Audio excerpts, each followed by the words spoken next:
प्यारे बच्चों, अब हम इंडस वैली सिविलाइजेशन के पार्ट 2 को कवर करेंगे। तो पार्ट 2 पे जाने से पहले पार्ट 1 में हम ऑलरेडी क्या कवर कर चुके हैं उसको मैं एक स्लाइट हिंट आपको दे देता हूं। तो पार्ट 1 में हमने कवर किया कि इंडस वैली सिविलाइजेशन को का पता हमें कैसे चला और इंडस वैली सिविलाइजेशन के कौन कौन से साइट्स किस किस कंट्री में फैले हुए हैं, एक जनरल ओवरव्यू हमने लिया। तो पार्ट 2 में हम बेसिकली डिस्कस करने जा रहे हैं कि इसके फीचर्स, यानी जब सिविलाइजेशन की हम बात करेंगे और हम ये कहना चाहते हैं कि सिविलाइजेशन काफी बड़े एरिया में फैला था, तो हमारे पास क्या वजह है ये मानने के लिए कि गुजरात में जो साइट हमें मिली है और अफगानिस्तान और पाकिस्तान में जो साइट हमें मिली है वो एक ही सिविलाइजेशन को बिलोंग करती है। तो इसको बोलते हैं कॉमन फीचर्स। कुछ ऐसी चीजें जैसे फॉर एग्जांपल आज इंडिया में, चाहे हम कश्मीर में हो चाहे हम तमिलनाडु में हो, हम तो एक ही करेंसी यूज करते हैं ना, इंडियन करेंसी जो इंडियन गवर्नमेंट हमको इशू करके देती है। तो हम एक कॉमन चीज है जो ये बताती है कि कश्मीर में रहने वाला और तमिलनाडु में रहने वाला दोनों एक ही कंट्री को बिलोंग करता है।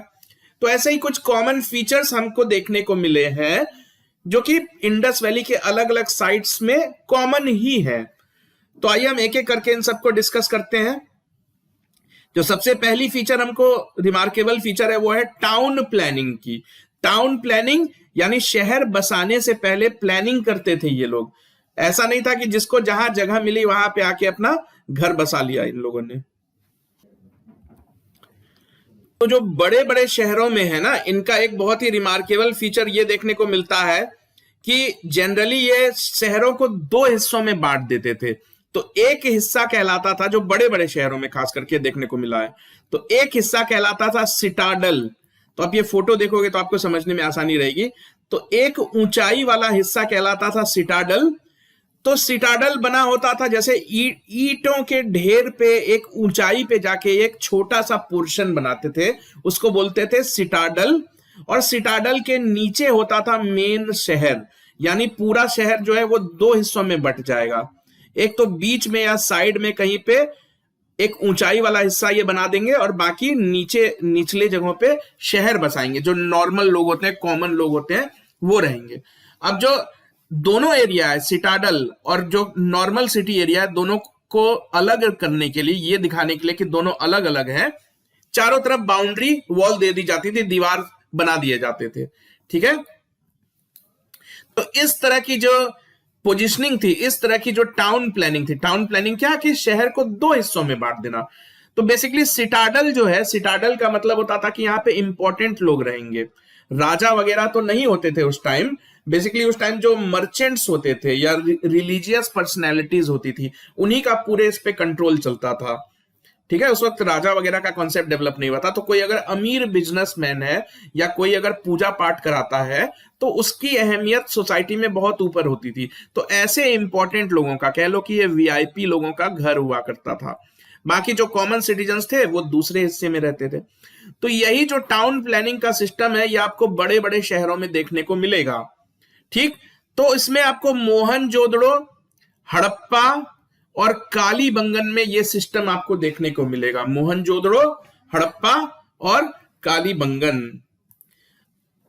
तो इसमें क्या होता था कि एक तो आपने सिटाडल बना दिया।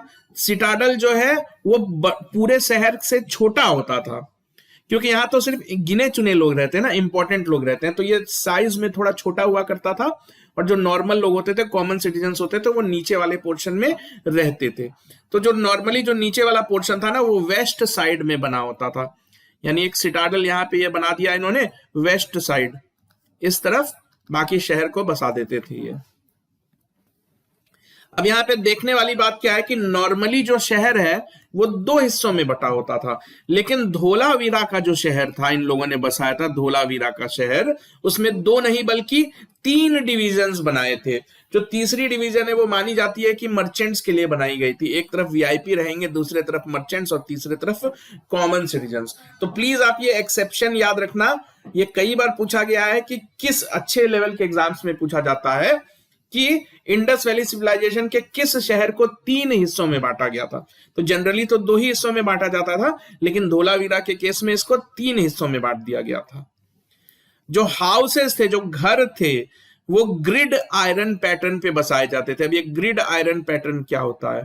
तो ये शहर है, तो एक घर यहां, एक घर यहां, ऐसे मतलब ब्लॉक, छोटे छोटे ब्लॉक, जैसे चेस दिखता है ना, चेस ऐसा दिखता है, तो ऐसे ही घर बनाए जाते थे कि एक आदमी का घर ये, एक आदमी का यहां, इसी को ग्रिड आयरन पैटर्न बोलते हैं।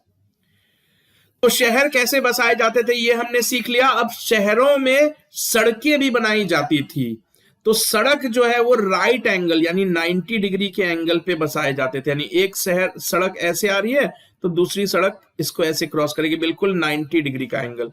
ये आप देख पा रहे हो, तो ये सड़क ही है। तो जो सड़कें हैं वो 9 फीट से लेके 30 से 35-34 फीट चौड़ी पाई जाती थी।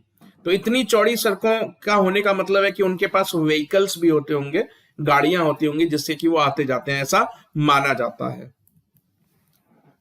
और ये तो मैंने आपको बता ही दिया कि जो अब देखो इस तरह से सड़कों के बनने से क्या होता था। तो ये शहर है,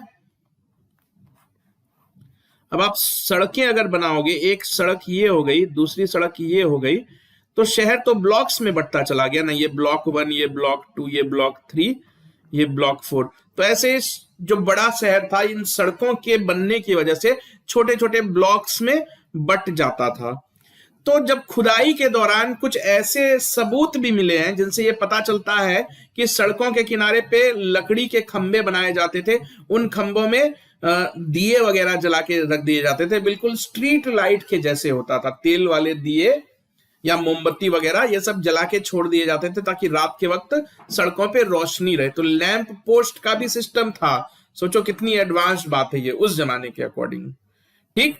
और साथ ही साथ थोड़ी थोड़ी दूरी पे, सड़कों में थोड़ी थोड़ी दूरी पे डस्टबिन भी बनाए जाते थे कि कोई भी कूड़ा कचरा किसी ने फेंकना हो तो वो डस्टबिन में ही जाके फेंके।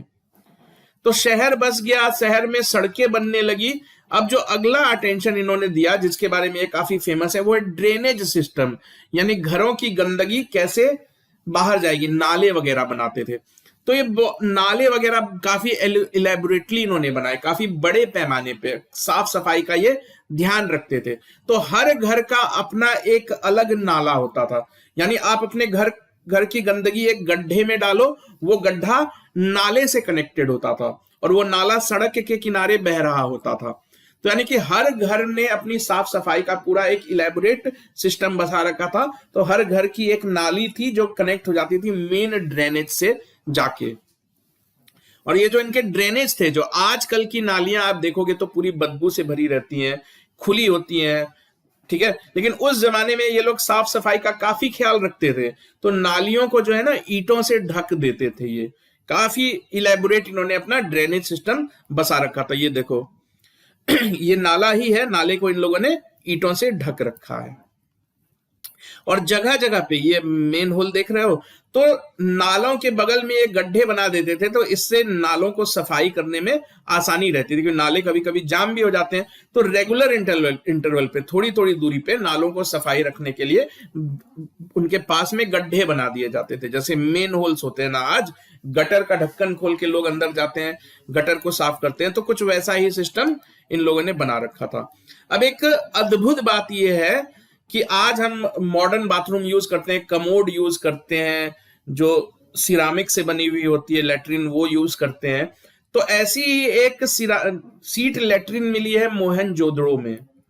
ये आप देख रहे हो, ये मोहनजोदड़ो में बाथरूम कह लो, लेबोरेटरी कह लो, तो ये मोहनजोदड़ो में मिली है। तो ये लोग कितना सफाई का ख्याल रखते होंगे, कितने एडवांस्ड दिमाग के होंगे, ये आप सोच लो। ये आज की बात नहीं है, ये हम कब की बात कर रहे हैं, 2500 BC की बात कर रहे हैं, यानी आज से ऑलमोस्ट आप समझ लो 4500 साल पहले की बात हो रही है। अगला जो फीचर है इनके बारे में काफी रिमार्केबल, वो है कि ये सील का प्रयोग करते थे, सील। अब ये सील्स क्या होती है, तो ये सील आप देख रहे हो ना, ये रेक्टेंगुलर साइज के पत्थर से बने होते थे। तो इस तरह के हजारों हजार सील्स जो है इंडस वैली में थ्रू आउट हमको मिले हैं। तो ये सील्स बने होते थे स्टेलाइट नाम के एक सॉफ्ट पत्थर से। तो उसी पत्थर पे ये लोग इस तरह की डिजाइन्स वगैरह बना दिया करते थे, एक्सकवेट करके, मतलब उसको नक्काशी वगैरह कर दिया करते थे।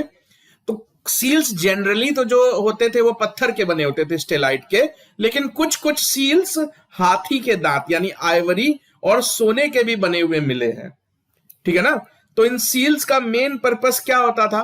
कई पर्पस होते थे। एक, कुछ लोगों का मानना है कि इनको सिक्कों की तरह भी यूज किया जाता था, यानी कि पैसे तो होते नहीं थे उस टाइम, नोट वगैरह तो होते नहीं थे, तो या तो इनको सिक्कों की तरह यूज किया जाता था, कुछ लोगों का मानना है कि ये आइडेंटिटी कार्ड का भी काम करते थे।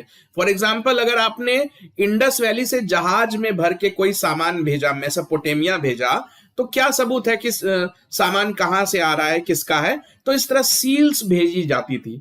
तो कुछ सील्स जो है आपको इन जगहों से भी मिली है, मेसोपोटामिया से, ग्रीस से, जिससे पता चलता है कि कोई तो वजह होगी जिससे कि इंडस वैली की सील इंडस वैली से निकल के मेसोपोटामिया पहुंच गई। तो कुछ लोगों का मानना है कि कमर्शियल आइडेंटिटी कार्ड की तरह ये काम करते थे। तो सील देख के ही लोग समझ जाते थे कि ये सामान इंडस वैली से आया है या मेसोपोटामिया से आया है। और अलग अलग शहरों के अलग अलग सील्स भी होते थे, ठीक है ना। तो इन सीलों की खासियत क्या थी कि इन सील्स पे बेसिकली कुछ ऐसी आकृतियां, कुछ ऐसे डिजाइन्स होते थे जो बार बार आपको देखने को मिलेंगे। तो जानवरों की जो इमेजेस हैं वो काफी प्रोमिनेंटली इन पे बनाई जाती थी। आप देख रहे हो ना सील्स, ये हाथी, ये राइनोसोरस, ये भैंस वगैरह। तो बेसिकली जानवरों को ये बहुत ज्यादा अहमियत देते थे, तो जानवरों की फोटो आपको इन पे देखने को मिलेगी। इसमें सबसे कॉमनली जो जानवर आपको देखने को मिलेगा वो है यूनिकॉर्न बुल यानी एक सींग वाला बैल, यूनिकॉर्न बुल। ये आप देख रहे हो, बहुत कॉमनली यूज्ड है, एक सींग वाला, यहां भी एक सींग वाले, वन हॉर्न्ड यूनिकॉर्न बुल बोलते हैं इसको। तो इंडस वैली सील के बारे में आपको कुछ फैक्ट्स याद रखनी चाहिए कि कुछ बेसिकली ये रेक्टेंगल या स्क्वायर शेप के होते हैं, तो ये सब आपको साइज वगैरह याद रखने की जरूरत नहीं है। हाँ, ये फैक्ट आप जरूर याद रखो कि सबसे कॉमनली जो जानवर बनाया गया है सील्स के ऊपर, ऐसे तो कई जानवर बनाए गए हैं, ठीक है, घोड़े भी बनाए गए हैं, हाथी भी बनाए गए हैं, लेकिन सबसे कॉमनली जो जानवर हमको देखने को मिलता है वो यूनिकॉर्न यानी एक सींग वाला जानवर। एक और चीज जो आपको याद रखनी है, ये क्वेश्चन 2 बार पूछा जा चुका है ऑलरेडी, कि वैसे तो सील पे कई तरह के जानवर हमको देखने को मिलते हैं, लेकिन ऐसी आज तक कोई सील हमको नहीं मिली है जिसपे गाय या फिर ऊंट या फिर घोड़े या फिर शेर की फोटो बनी हो। तो इसका यह मतलब नहीं है कि ये जानवर मिलते ही नहीं थे इंडस वैली में, ऐसा नहीं है। इससे यह पता चलता है कि इनकी उतनी इंपॉर्टेंस उस वक्त नहीं रही होगी, इसलिए सील वगैरह पे ये देखने को नहीं मिलते हैं। तो प्लीज आप ये याद रख लेना। एक बार क्वेश्चन पूछा गया था कि कौन सा जानवर सील पे नहीं देखने को मिलता। कोई सपने में भी नहीं सोचेगा कि गाय की एक भी सील नहीं मिली है, लेकिन सच है ये, गाय की फोटो एक भी सील पे देखने को नहीं मिली है। तो जो हड़प्पा या इंडस वैली में जो सील्स बनते थे वो आपको यहां तो देखने को मिलते ही हैं, साथ ही मेसोपोटामिया से भी पाए गए हैं। अब क्यों पाए गए हैं ये तो आप समझ ही सकते हो, यहां से जहाज में सामान भर भर के वहां जाया करता था, वहां से सामान यहां आया करता था, तो लोग भी तो जाते होंगे, लोगों की जेब में सील भी तो चली जाती होगी। तो इस तरह सील्स आपको एक्सचेंज हुए मिलते हैं, जिससे कि ये इंडिकेशन मिलता है कि हो ना हो सील का उपयोग बिजनेस में भी किया जाता था, पहचान पत्र के तौर पे या जो भी पैसों के तौर पे। तो एक बहुत, वैसे तो हजारों हजार सील्स हैं, लेकिन उनमें जो सबसे इंपॉर्टेंट सील मानी जाती है वो है सील पशुपति महादेव की। ये जो आप फोटो देख रहे हो ना, सील यानी पत्थर से बना है ये। तो ये जो आप देख रहे हो ये पशुपति महादेव, यानी आज जो हिंदू हैं वो शिव जी की पूजा करते हैं, तो माना जाता है कि ये शिव जी का ही फर्स्ट रूप है। मतलब अगर सबसे पहले शिव जी की फोटो कहीं से धर्म में आपको देखने को मिलेगी तो यही वो फोटो है, इन्हीं की पूजा करते थे। ऐसा माना जाता है कि ये शिव जी ही हैं। बाद में चल के इनकी अलग अलग फोटोएं बनने लगी, अलग अलग तरह की इमेजेस बनने लगी। तो ये देखो, ये योग की मुद्रा में बैठे हैं, ये अपने दोनों पैर ऐसे करके बैठे हैं ना, जैसे कोई योगी बैठा हो। तो इसी को बोलते हैं पशुपति महादेव सील। तो ये सील कहां हमको मिली है? तो मोहनजोदड़ो नाम के जगह से मिली है। तो मोहनजोदड़ो भी इंडस वैली का बहुत बड़ा शहर था। इनफैक्ट मोहनजोदड़ो इंडस वैली का सबसे बड़ा शहर था, सबसे बड़ा, लार्जेस्ट, मोस्ट प्रॉस्पेरस, सबसे पैसे वाला, सबसे ताकतवर अगर कोई शहर था इंडस वैली का तो मोहनजोदड़ो ही था। तो वहीं से ये सील मिली है। तो इस सील में आप देख सकते हो कि एक योगी टाइप का आदमी दोनों पैर एक दूसरे के ऊपर रख के बैठा हुआ है, एक योग करने की मुद्रा में बैठा हुआ है। अब जो क्वेश्चन पूछा जाता है कि इस सील पे कौन कौन से जानवर बने हुए हैं, तो इस पे हाथी बना हुआ है, टाइगर बना हुआ है, राइनासोरस बने हुए हैं और बफेलो बना हुआ है। तो ये 4 जानवर आप देख सकते हो। ठीक, ये दोनों राइनोसोरस है, ये हाथी है, ये टाइगर है, ठीक है ना, ये बफेलो है। तो ये चारों जानवर आपको देखने को मिलेंगे इस पे। दो एंटीलोप यानी 2 डियर, हिरन यहां आपको नीचे देखने को मिलेंगे। हुआ क्या है कि ये सील टूटी हुई है, ये इसका ये हिस्सा गायब है। तो इसको एक्स्ट्रापोलेट करके देखा गया तो ये सिंह है, तो कोई दूसरा हिरन इधर बना होगा, ठीक है ना। तो यही कहानी है पशुपति महादेव सील की। तो इन्हीं को माना जाता है। इस सील को देखने के बाद हिस्टोरियंस ये मानने लगे कि लोग इस भगवान की पूजा करते हैं, ये जरूर कोई भगवान है।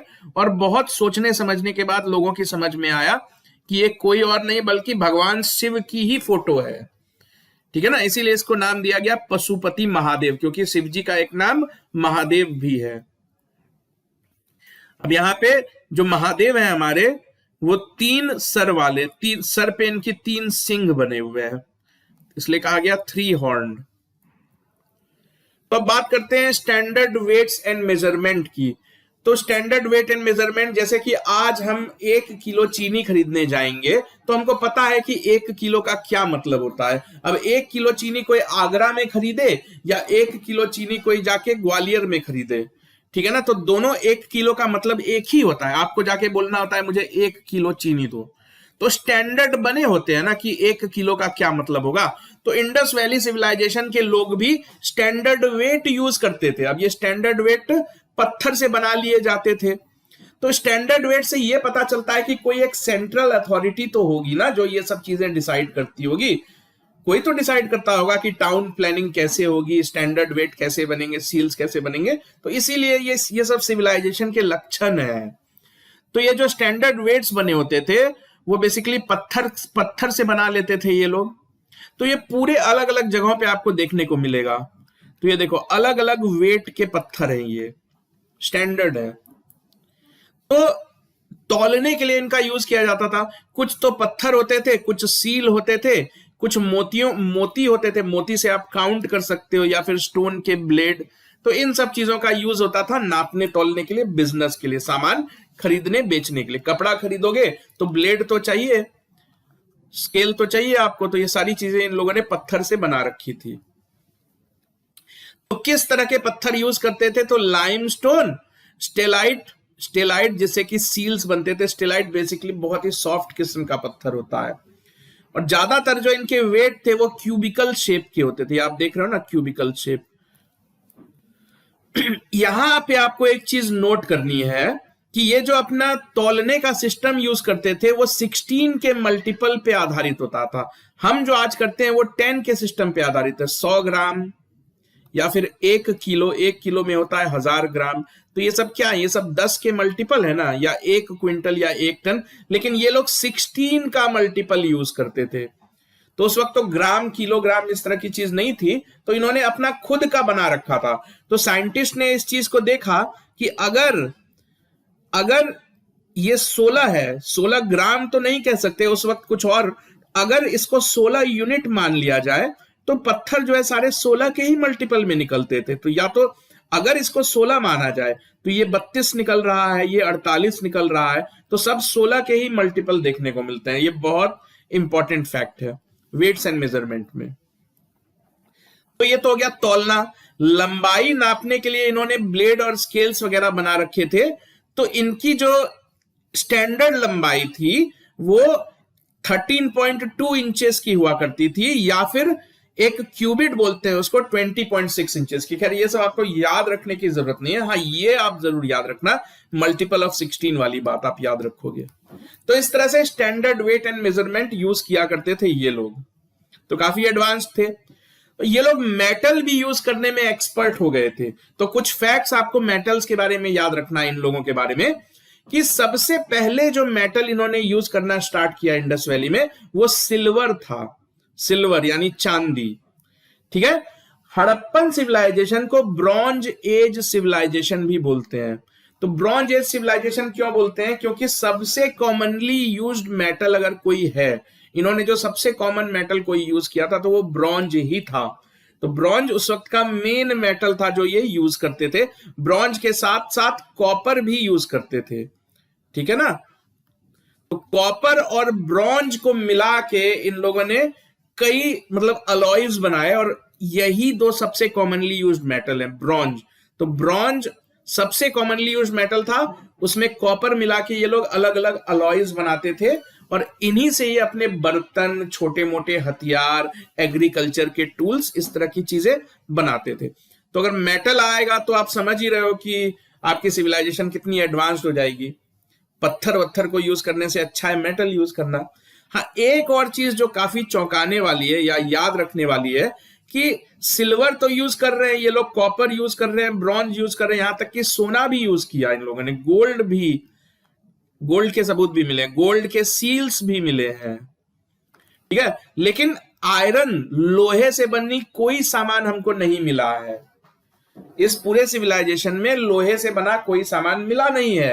तो इससे पता चलता है कि इनको लोहा यूज करने नहीं आता था, या इनको लोहे के बारे में पता ही नहीं था। आयरन यूज नहीं करते थे ये लोग, ठीक है ना। तो कॉपर, ब्रॉन्ज या कॉपर और टिन को मिला के ये हथियार भी बनाया करते थे, छोटे मोटे हथियार, क्योंकि जानवरों का शिकार करना है, इनको खेती वगैरह करनी है। हथियार बनाने का ये मतलब नहीं कि लड़ाई ही लड़नी है, तो छोटे मोटे हथियार भी ये मेटल से बनाते थे। तो अब ये मेटल यूज करते थे, ये आप याद रख लो, क्योंकि एक बार पूछा जा चुका है ये क्वेश्चन कि ये किस टेक्निक को यूज करते थे। तो सियर पर्ड्यू टेक्निक। तो ये सियर पर्ड्यू टेक्निक क्या होती है? तो आप मिट्टी लो, मान लो आपने मिट्टी से एक घड़ा बना दिया या एक प्लेट बना दी। अब मैं क्या करूंगा, मैं मेटल को पिघलाऊंगा, कॉपर को पिघला के इस मिट्टी के घड़े में डाल दूंगा। तो कॉपर या क्या है, थोड़ी देर के बाद सूख के बिल्कुल ठोस आकार ले लेगा, फिर मैं मिट्टी को तोड़ दूंगा तो मुझे इस तरह से मिल जाएगा ना मेटल से बना हुआ। तो इसी को बोलते थे सियर पर्ड्यू टेक्निक। तो देखो, ये कई तरह के मेटल यूज करते थे, लेकिन सारे मेटल जो है इंडस वैली में ही नहीं मिलते थे। कई ऐसे मेटल्स थे जो इनको बाहर से मंगवाने पड़ते थे। तो ये भी आपको याद रखना है, क्योंकि ये सारे जो भी फैक्ट्स मैं आपके सामने रख रहा हूं बच्चों, इसमें से कोई ऐसा फैक्ट नहीं है जो आपके टाइम वेस्ट करने के लिए दिया गया हो। ये सारे वही फैक्ट्स हैं जो क्वेश्चन में ऑलरेडी पूछे जा चुके हैं, इसलिए मुझे ये फैक्ट्स इंक्लूड करने ही होंगे ना पीपीटी में, क्योंकि कल को कोई क्वेश्चन आएगा फिर आप कहोगे कि हाँ सर ने तो बताया ही नहीं हमें। तो हम नहीं चाहते कि हमारे बच्चों को किसी भी तरह का कोई नुकसान पहुंचे। तो आप इसको डिटेल में एक बारी पढ़ लो। तो क्योंकि मेटल्स बाहर से भी ये मंगाते थे, तो उन मेटल्स का लिस्ट ये रहा कि जो मेटल्स ये इंपोर्ट करते थे। तो सिल्वर यानी चांदी मंगाते थे ये अफगानिस्तान से, ईरान से, इराक से, इसलिए जहाज वगैरह यूज करते थे। लीड यानी शीशा मंगाते थे ये कश्मीर से, राजस्थान से। गोल्ड यानी सोना मंगाते थे कर्नाटक से। कॉपर मंगाते थे राजस्थान से। और एक पत्थर हुआ करता था ब्लू कलर का पत्थर, जिससे कि ज्वेलरी वगैरह बनती थी, उस पत्थर का नाम था लेपिस लेजुली। तो ये पत्थर भी ये अफगानिस्तान से मंगाते थे। तो आप वीडियो को पॉज करके 1 या 2 मिनट का टाइम लगेगा, इसको याद कर ही लो, क्योंकि ये पूछा जा चुका है। एक्चुअली ये पूछा गया था कि लेपिस लेजुली कहां से इंपोर्ट करते थे इंडस वैली वाले। तो कहां से करते थे? तो अफगानिस्तान से करते थे। कल को ये भी पूछा जा सकता है कि सिल्वर कहां से करते थे, गोल्ड कहां से करते थे, इसलिए आप ये पढ़ ही लो। तो अब इनकी रिलीजियस प्रैक्टिस के बारे में जानते हैं। तो जो फीमेल डेटी थी, यानी कि फीमेल की पूजा करते थे, वो फीमेल जो देवी आप कह लो, वो मदर गॉडेस यानी धरती माता की पूजा ये लोग करते थे। ये चीजें हमको कैसे पता चलती हैं? टेरिकोटा फिगराइन से। तो ये जो हमको स्टैचूज मिली है, ये इनके देवी देवताओं के स्टैचूज हैं। तो ये स्टैचू है मदर गॉडेस की, यानी धरती की देवी की, उसकी ये लोग पूजा करते थे।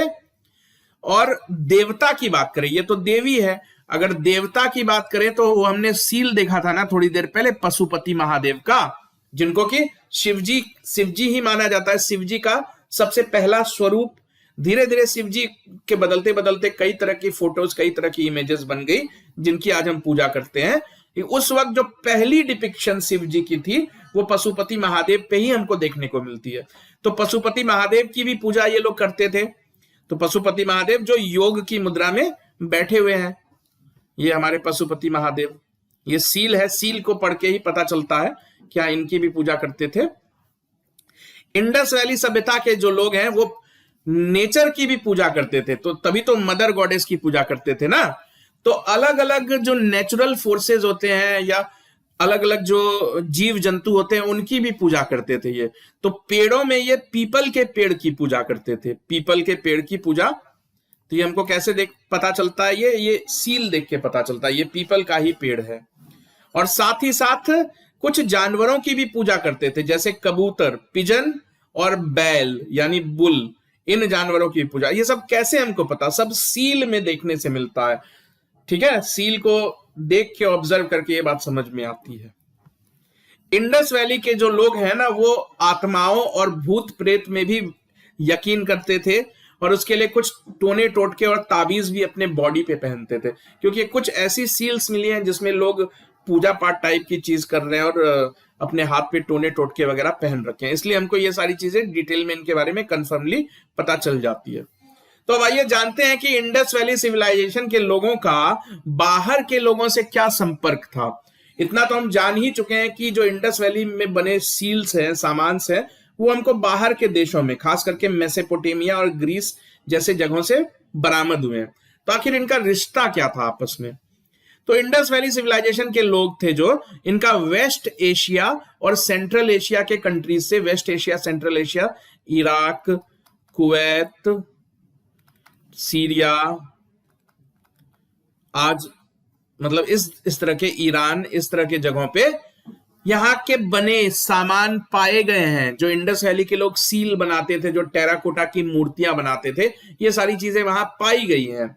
तो ये सारी चीजें यहां से वहां पहुंची कैसे? तो जहाज से ही गई होंगी, समुद्री जहाज से, शिप से।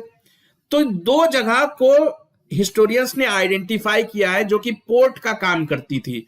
एक तो लोथल जो कि गुजरात में है, दूसरी जगह सुतका गेंदोर जो कि पाकिस्तान के मकरान कोस्ट पे है। तो कोस्ट, लोथल से भी जहाज निकलते थे। ये लोग पोर्ट सिटी का काम करते थे, पोर्ट सिटी का या ट्रेड पोस्ट का, जहां से बिजनेसमैन अपना सामान भर के दूसरी कंट्रीज में ले जाते थे। तो आप याद रखोगे दो पोर्ट सिटीज, एक तो आज इंडिया में ही है लोथल, और एक है सुतका गेंदोर जो कि आज की डेट में पाकिस्तान के मकरान कोस्ट पे पड़ता है।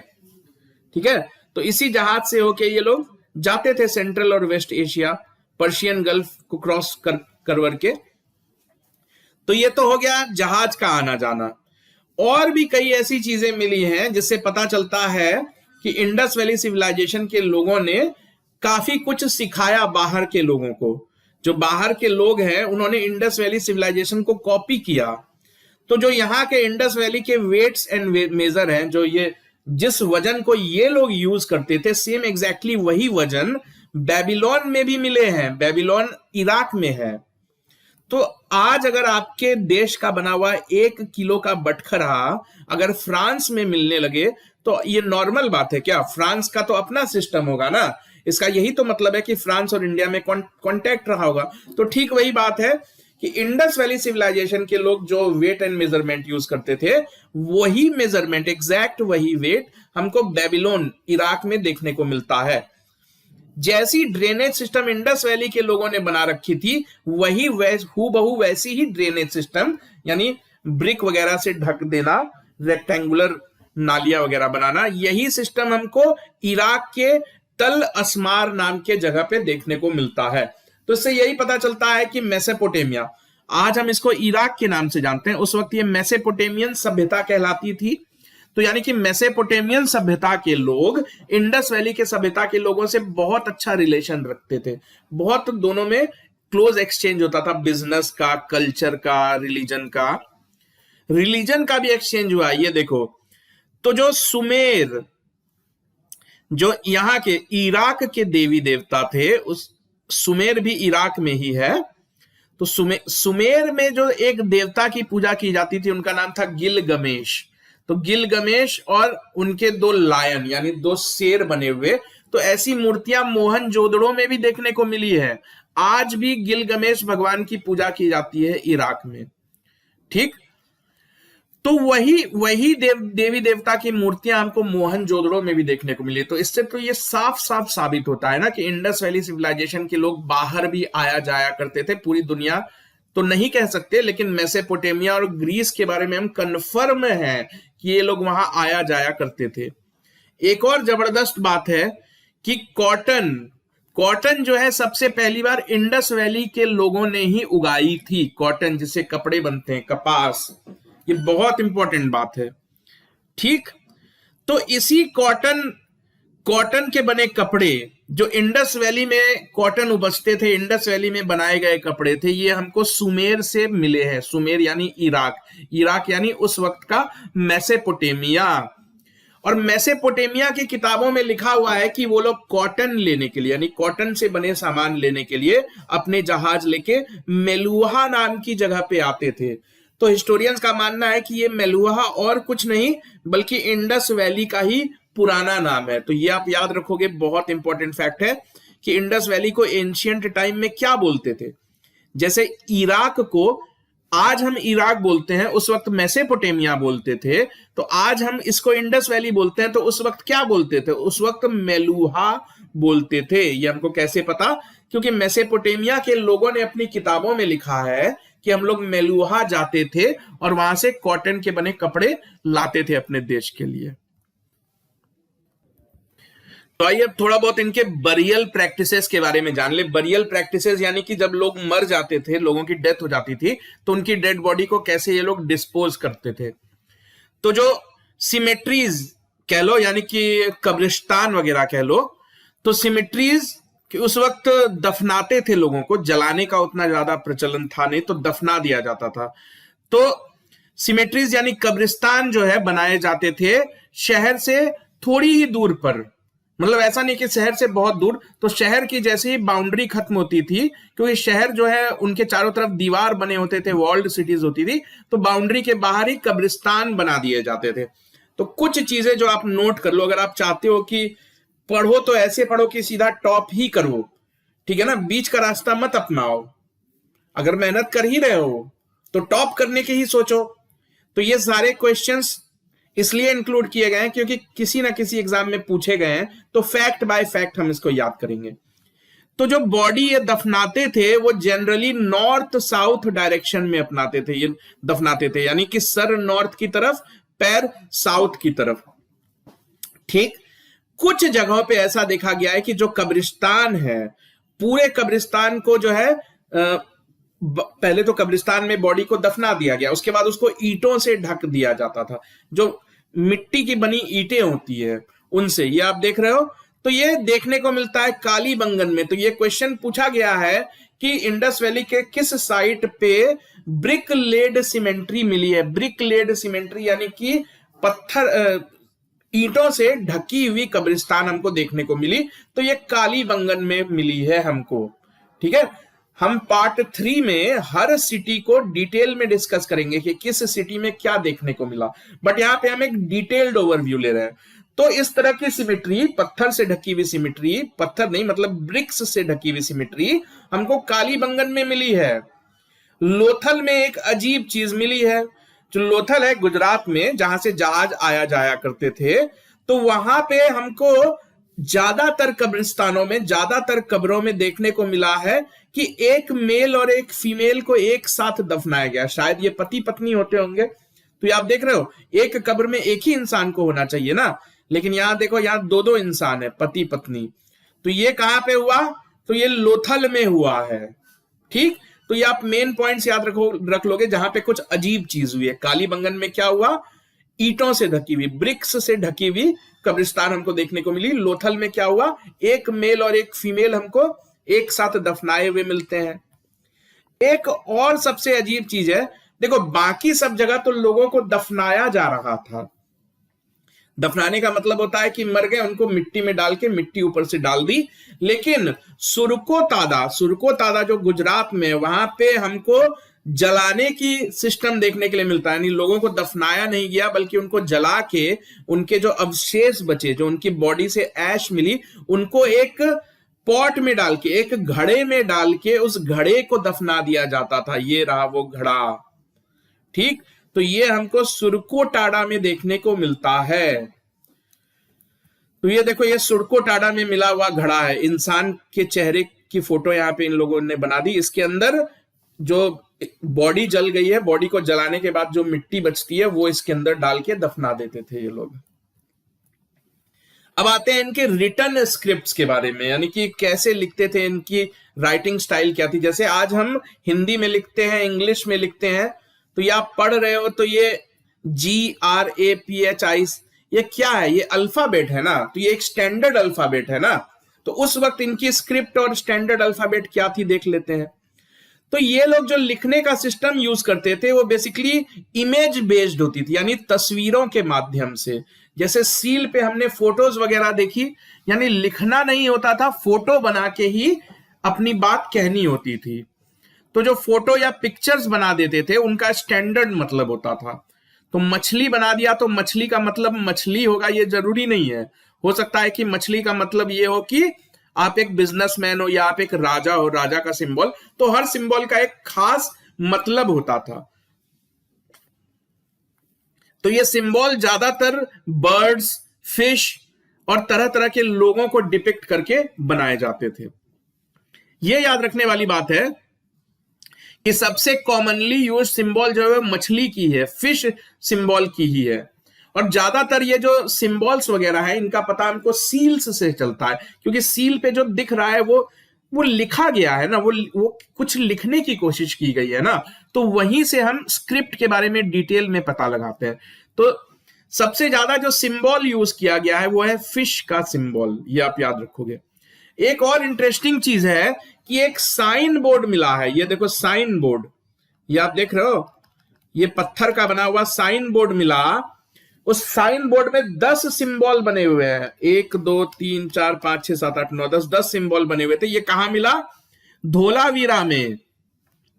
क्योंकि कोई भी शहर बनाया जाता था तो उसके चारों तरफ दीवार बना दिए जाते थे, तो धोलावीरा के मेन गेट पे ये साइन बोर्ड लगा हुआ था, ऐसा हिस्टोरियंस का मानना है। ये धोलावीरा में खुदाई के दौरान मिला है।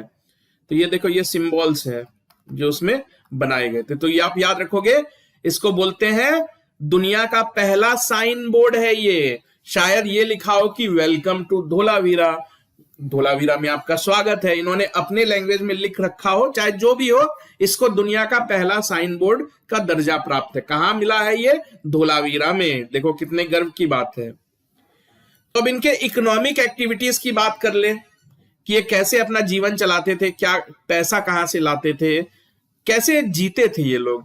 तो इकोनॉमिक एक्टिविटीज, तो इंडस वैली के बारे में ऐसा माना जाता है कि इंडस वैली में कोई राजा का राज नहीं था, बल्कि जो बिजनेसमैन चलाते थे उसको, मर्चेंट क्लास। मैंने आपको बताया ना कि जहाज से सामान यहां से वहां लेके जाओगे, तो सामान यहां से वहां ले जाने वाले कौन है? मर्चेंट्स ही तो है, बिजनेसमैन ही तो है। तो जो बिजनेस क्लास था, जो मर्चेंट क्लास था, वही पूरे शहर का माई बाप हुआ करता था, वही सरकार बन जाते थे यही लोग। तो एक तो मर्चेंट्स होते थे, दूसरे जो रिलीजियस टाइप के लोग होते थे, जो साधु वगैरह होते थे, जो पूजा पाठ कराते थे। इन्हीं दोनों का राज था, मर्चेंट्स का और प्रीस्ट्स का। ठीक, तो अब बात करते हैं इकोनॉमिक एक्टिविटीज के बारे में। तो ये तो आप जान ही रहे हो कि कुछ ऐसी चीजें ये उगाते थे जिनको एक्सपोर्ट करके ये पैसा कमा सकते थे। तो कॉटन उगाते थे और कॉटन को एक्सपोर्ट करते थे। कहां करते थे? तो मेसोपोटामिया और बेबीलोन, बेसिकली इराक। फिर लेपिस लेजुली, तो लेपिस लेजुली भी ये अफगानिस्तान में उगाते नहीं थे, अफगानिस्तान से एक्सकेवेट करते थे। तो लेपिस लेजुली क्या है? एक ब्लू कलर की का पत्थर हुआ करता था। तो उस पत्थर से ये लोग ज्वेलरी वगैरह बनाते थे, क्योंकि कलर बहुत ब्राइट ब्लू कलर हुआ करता था, देखने में अच्छा लगता था। तो अफगानिस्तान में जो सोर्तुगई नाम की जगह है, सोर्तुगई, जो कि इंडस वैली का ही हिस्सा थी, वहीं पे लेपिस लेजुली को ये लोग जमीन से खोद के निकालते थे। तो इस पत्थर को भी एक्सपोर्ट करते थे मेसोपोटामिया और बेबीलोन में। तो यहां पे आप याद रखोगे लेपिस लेजुली फैक्ट्री, ये बहुत बार पूछा गया है, सोरतुगई अफगानिस्तान में। ठीक, अब हाथी के दांत जो आइवरी है, जो हाथी के दांत को आइवरी बोलते हैं, उसके स्टैचूज वगैरह बनाते थे, उसके सील्स बनाते थे। तो ये सारी चीजें भी एक्सपोर्ट करते थे। क्यों? क्योंकि हाथी तो मिलता नहीं था ना इराक में, बेबीलोनिया, मेसोपोटामिया में, वहां हाथी तो अफ्रीका और इंडिया में मिलते हैं। तो ये सारी चीजें ये लोग एक्सपोर्ट करके पैसा कमाते थे। अब एक और फैक्ट आप याद रखोगे बच्चों कि मोती बनाने की फैक्ट्री, जो बीड यानी मोती बनाने की फैक्ट्री मिली है चान्हू दाड़ू नाम की जगह से। ठीक है, तो क्वेश्चन पूछा गया था, और चान्हू दाड़ो में मोतियां ही नहीं बल्कि छोटे छोटे खिलौने भी बनाए जाते थे, छोटे छोटे गेम्स भी बनाए जाते थे। ठीक है, यहां तक कि चेस बोर्ड भी मिला है इंडस वैली से, वो हम आगे देखेंगे, पार्ट 3 में कवर करेंगे हम सारी चीजें। तो बस आप ये याद रख लो कि ये लोग बिजनेस किस टाइप के करते थे। तो बीड मेकिंग फैक्ट्री मिली है चान्हू दाड़ो में, ये इंपॉर्टेंट फैक्ट है। तो फैक्ट्री हुआ करती थी उस वक्त। तो ये तो हो गया इनके बिजनेस वगैरह की बात, बट ये एग्रीकल्चर में ये क्या रोल प्ले करते थे, क्या क्या चीजें उगाते थे। एग्रीकल्चर, खेती बाड़ी तो करते ही थे ना।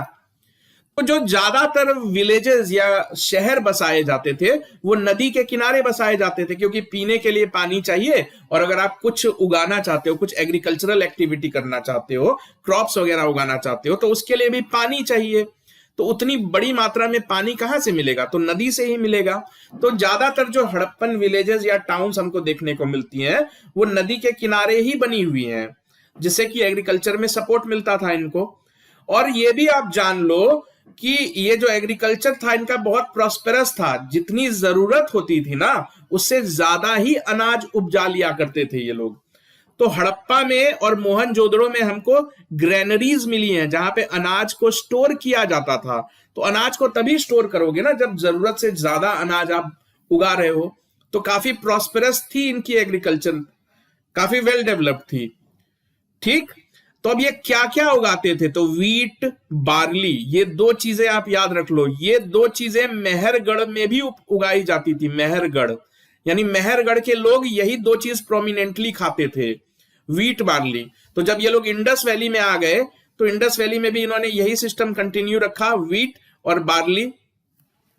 साथ ही साथ पीज यानी चने, मटर वगैरह, लेंटिल्स, लिनसीड। लेंटिल्स क्या होते हैं? जो दाल होते हैं आपके, दाल, तरह तरह के दाल, चने की दाल हो गई, तुअर की दाल हो गई। लिनसीड यानी कि वो चीजें जिससे कि तेल बन सके, राई या ये सब, मस्टर्ड। तो ये सारी चीजें ये लोग उगाते थे। और ये तो आपको मैं बता ही चुका हूं कि सबसे पहली बार कॉटन जो है, कॉटन वो इंडस वैली में ही उगाई गई थी। तो ये क्वेश्चन पूछा गया था कि इंडस वैली सिविलाइजेशन के लोग सबसे प्रोमिनेंटली क्या खाते थे? तो वीट और बार्ली ही खाते थे, क्योंकि ये मेहरगढ़ से करते हुए आ रहे थे। एक और चीज जो आपको समझनी है बच्चों कि राइस यहां पे होता नहीं था। चावल बहुत ज्यादा इंडस वैली में उगता नहीं था, क्योंकि चावल उगने के लिए बहुत ज्यादा बारिश चाहिए। और ये लोग रहते किस जगह पे थे? देखो ना, आज भी उन जगहों पे चावल उतने अच्छे से नहीं उपजा सकते, क्योंकि सूखे डेजर्ट टाइप के जगह पे रहते थे, राजस्थान, सिंध वगैरह। तो बहुत ज्यादा चावल वहां पे उगाने के सबूत नहीं मिले हैं। तो हिस्टोरियंस ये मान के चलते हैं कि इन लोगों को चावल खाने की आदत थी ही नहीं। तो बेसिकली चावल इतनी खराब क्वालिटी की होती थी कि ये लोग खुद चावल ना ही उगाते थे ना ही खाते थे।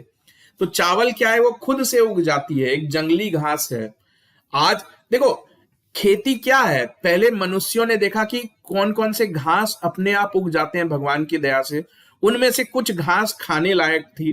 तो जो घास खाने लायक थी उनको ये लोग ना पूरे ऑफिशियली ये लोग उगाने लगे, उसी को एग्रीकल्चर बोलते हैं ना। तो वैसी एक घास है राइस। तो उस वक्त जो राइस होती थी यहाँ इस इलाकों में अच्छी क्वालिटी की नहीं होती थी। तो ये लोग खुद नहीं खाते थे राइस, ना ही इनका कोई इंटरेस्ट था राइस उगाने में। तो जो भी राइस अपने आप उग जाया करती थी उसको ये जानवरों को खिला दिया करते थे। ठीक, लेकिन यहाँ इंपॉर्टेंट बात यह है कि दो ऐसी जगह है जहां पे राइस यानी चावल खाने के सबूत मिले हैं। तो सबसे पहला सबूत जहां पे राइस, चावल उगाने का मिला है वो है लोथल। लोथल गुजरात। अब इसके कई वजह हो सकते हैं। एक तो वहां से जहाज आते जाते थे, तो ये भी वजह हो सकती है कि कहीं बाहर से अच्छी क्वालिटी का राइस इनको मिल गया हो, वही वो वहां कल्टीवेट करते हो। गुजरात में ही एक जगह है रंगपुर, जो कि अहमदाबाद के पास है। वहां से जो चावल होते हैं, चावल जो हम खाते हैं वो तो एक्चुअली पहले धान होता है ना, तो धान के टुकड़े मिले हैं वहां से। कहां से? तो रंगपुर से। अब ये तो मैं आपको बता ही चुका हूं कि वीट और बार्ली ही सबसे इंपॉर्टेंट भोजन हुआ करता था इन लोगों का। ठीक, मिलेट्स भी मिले हैं गुजरात के कुछ जगहों से। तो ये बेसिकली इनकी खेती बाड़ी का किस्सा है। अब जानवरों पे आते हैं कि किस तरह के जानवर ये अपने घरों में पालते थे। तो जानवरों ने काफी इंपॉर्टेंट रोल प्ले किया इंडस वैली सिविलाइजेशन पे। हम सील्स वगैरह के में देखते हैं कि जितने इंसानों की फोटो इन्होंने नहीं बनाई है, उससे ज्यादा जानवरों की फोटो अपने सील्स वगैरह पे बनाई है। तो उन्हीं सील्स को देख के हमको पता चलता है कि ये जानवरों को पालते पोसते होंगे अपने घरों में। तो कौन कौन से जानवर? तो जो बैल है, हम्ड बुल, यानी जिस बैल के पीठ पे कुबड़ बना होता है, वो बैल, बफेलो, पिग्स, एलिफेंट, डोंकी, गोट, सिप्स, ये इस तरह के जानवर ये लोग अपने घरों में पालते थे। तो जो डोंकी है, जो गधा होता था, उसको ये लोग ट्रांसपोर्टेशन में यूज करते थे, उस पे सामान ढोते थे, उस पे बैठ के एक जगह से दूसरे जगह पे जाते थे। एलिफेंट के साथ भी यही करते थे, ट्रांसपोर्टेशन के लिए यूज करते थे। एक इंपॉर्टेंट फैक्ट आप याद कर लो बच्चों, कि सुरकोटाडा जो कि गुजरात में की जगह है, इंडस वैली साइट है, वो एकमात्र जगह है जहां पे कि घोड़ों का एविडेंस मिला है। यानी इस चीज पे डिबेट है कि इंडस वैली सिविलाइजेशन के लोग घोड़ों के बारे में जानते भी थे या नहीं, क्योंकि ऐसी कोई सील नहीं मिली है जिसपे घोड़े की फोटो बनी हो, ऐसी कोई स्टैचू नहीं मिली है जो घोड़े की हो। इसलिए इस चीज का डिबेट है कि क्या इंडस वैली सिविलाइजेशन के लोगों को पता ही नहीं था क्या घोड़े के बारे में। तो ऐसा नहीं है।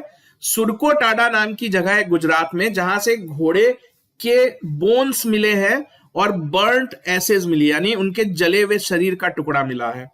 सुरकोटाडा में ही जले हुए शरीर का टुकड़ा क्यों मिला, इसको बच्चों आप लोग समझ लो। क्योंकि सुरकोटाडा के लोग दफनाते नहीं थे मरे हुए लोगों को, वो उनको जला के पॉट में बंद करके भर देते थे। वैसे ही एक पॉट में, हमने थोड़ी देर पहले देखा था ना बरियल प्रैक्टिस, वैसे ही एक पॉट से हमको जले हुए घोड़ों की अवशेष मिलते हैं, उनकी हड्डियां मिलती हैं। तो सुरकोटाडा गुजरात कई बार पूछा गया है।